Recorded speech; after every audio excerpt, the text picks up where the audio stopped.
Hi,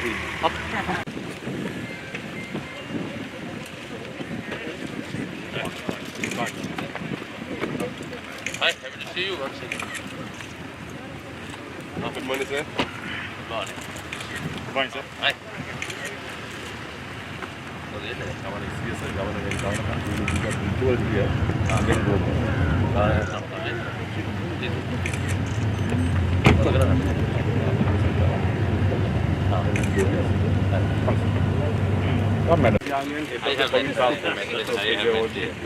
This is the government agent, Mr. Ilangovan, sir. He's the one who coordinated the project with us. This is Mr. Patinathan. He is the Chief Secretary of the North. And this is Mr. Satyasivan. He is the Secretary to the Governor.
Margosa and me is a good one. Cashew also good, but today we are planting those. Later they can start. First try to organize and get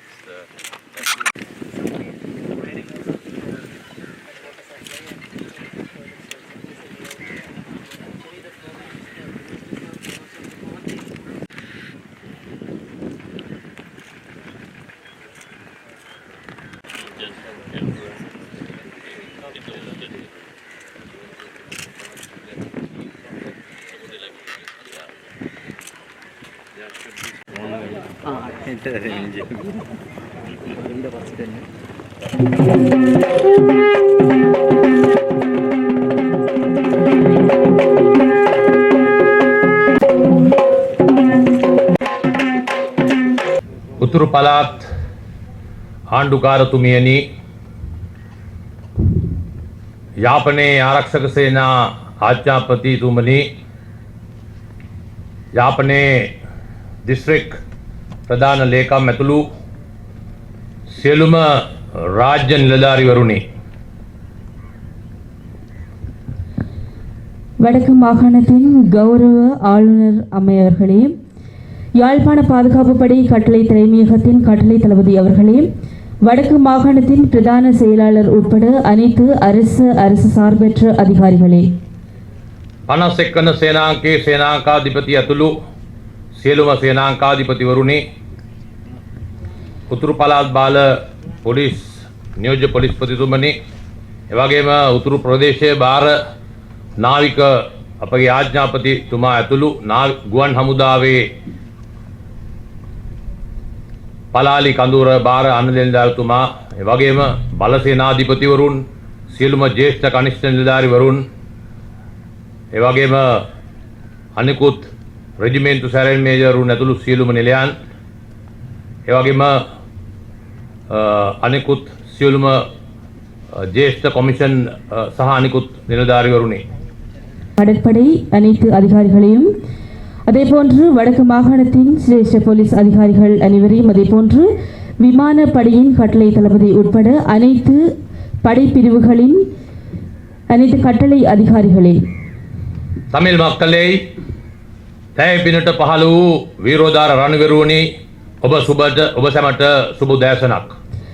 அன்புமிகு Tamil மக்களே, அதேபோன்று எமது இராணுவ படை வீரர்களே, உங்கள் அனைவருக்கும் இனிய காலை வணக்கத்தினை இந்த தருணத்தில் தெரிவித்துக் கொள்கின்றேன். යාපනයේ අර්ධද්වීපයේ පිහිටි ආරක්ෂක සේනා මූලස්ථානයේ යාපනයේ මූලිකත්වයෙන් අපගේ සහෝදර දමිළ ජනතාව වෙනුවෙන් යාපනයේ අර්ධද්වීපය තුල විවිධ වූ ව්‍යාපෘතීන් රාශියක් පසුගිය කාලය පුරාටම කරුණ ලැබුවා. யாழ்ப்பாண பிரதேசத்தில் அமைந்துள்ள பாதுகாப்பு படை கட்டளை தலைமையகம் யாழ்ப்பாணத்தின் மூலமாக இந்த பிரதேசத்தில் வாழக்கூடிய தமிழ் சகோதர உறவுகளுக்காக பலதரப்பட்ட சேவை முயற்சிகளும், அதேபோன்று பலதரப்பட்ட வேலை திட்டங்களும் அவர்களது வாழ்க்கை தரத்தை உயர்த்துவதற்காக நடைபெற்றது. கடந்த காலங்களில் நடைபெற்று வருவது வழமை.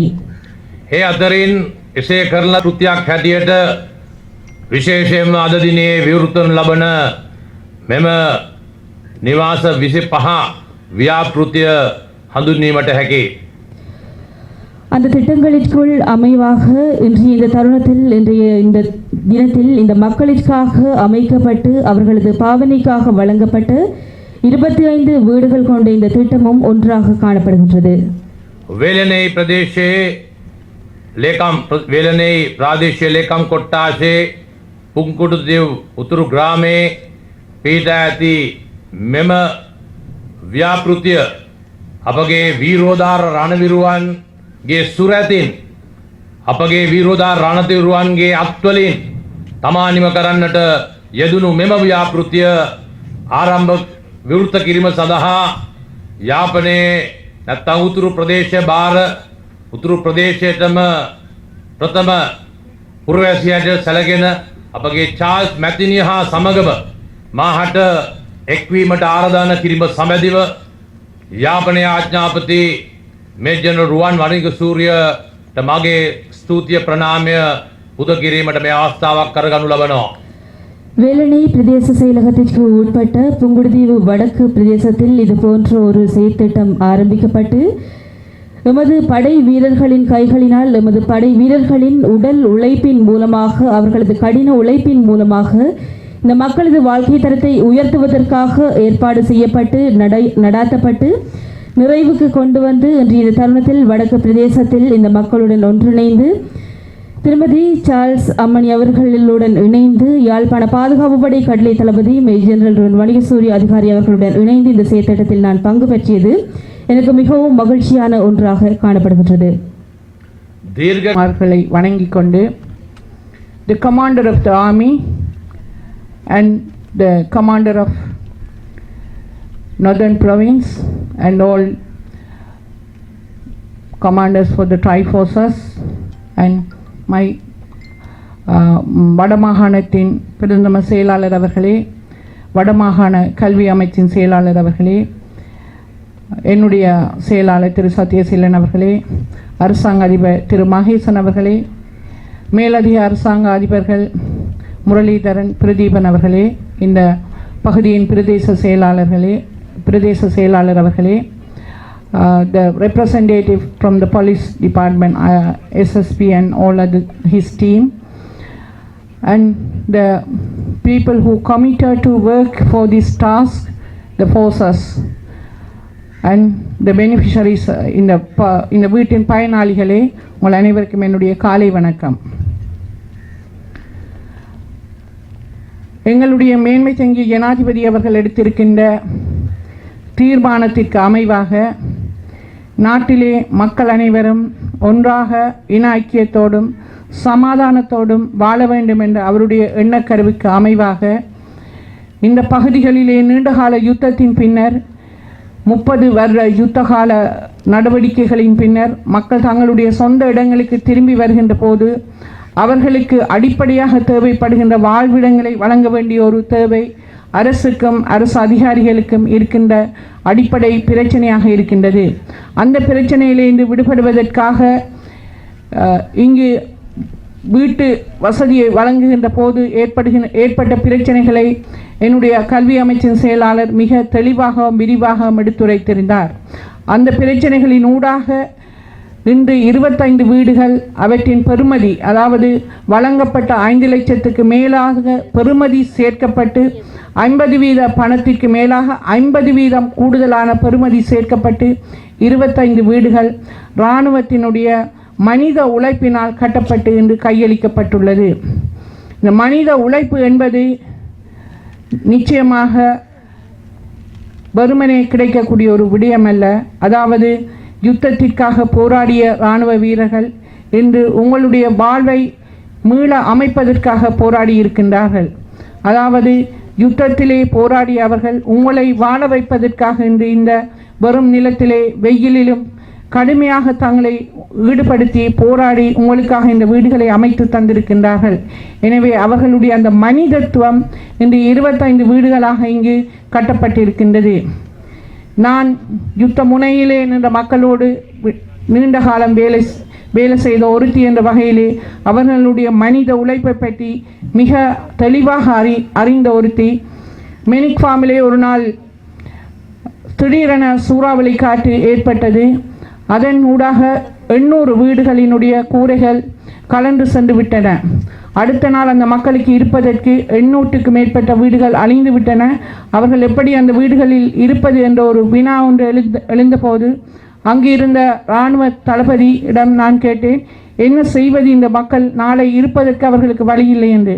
அப்போது அவர் என்னிடம் சொன்னார், நீங்கள் இதற்குரிய பொருட்களை மட்டும் வாங்கி தாருங்கள், நாளை மறுதினமே இந்த வீடுகளை நாங்கள் சரி செய்து விடுகின்றோம் என்று.